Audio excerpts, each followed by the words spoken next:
एक गांव में एक भिखारी अपनी पत्नी के साथ रहता था। उनका नाम था मूर्ति और भवी।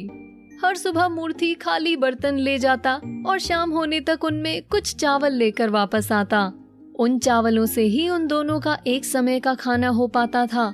एक दिन मूर्ति के एक दोस्त माधव ने उसे अपने घर बुलाया।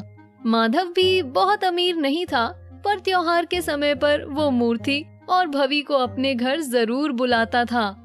जब मूर्ति और भवी उसके घर पहुँचे तो देखा माधव ने उनके खाने के लिए चावल के लड्डू बनाए हुए हैं। मूर्ति और भवी ने मन भर के लड्डू खाए और अपने दोस्त का धन्यवाद करके वो अपने घर वापस आ गए। भवी को चावल के लड्डू बहुत पसंद आए थे, इसलिए उसने सोचा अब तो मैं अपने घर में इसे बनाकर खाऊंगी, और वो हर रोज कुछ चावल इकट्ठा करने लगी।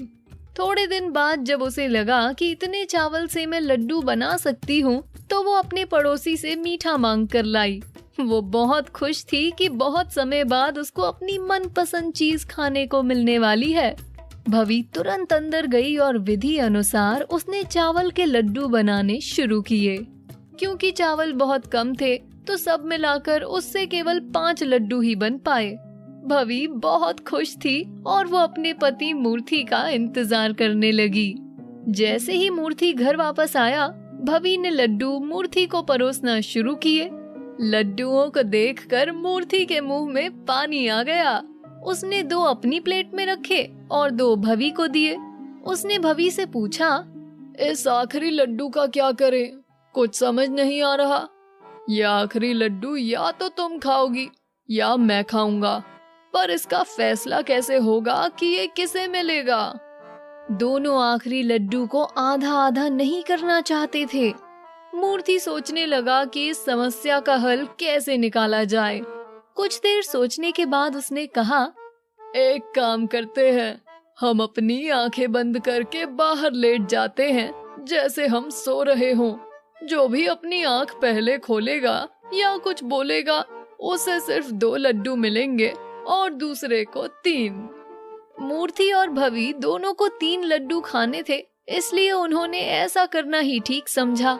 भवी के मुंह में पानी आ रहा था, पर उसने अपने मन को किसी तरह शांत किया। उसने 5 लड्डू संभाल कर रख दिए और फिर बाहर का दरवाजा बंद कर दिया। बाहर जाकर मूर्ति पश्चिम दिशा में और भवी पूर्व दिशा की ओर लेट गए। इस तरह 3 दिन बीत गए। उनके घर का दरवाजा नहीं खुला और ना ही उनके घर कोई कुछ सामान लेने आया। गांव के लोग परेशान होने लगे। अरे, इन दोनों को क्या हो गया है? ये एकदम से कहाँ चले गए?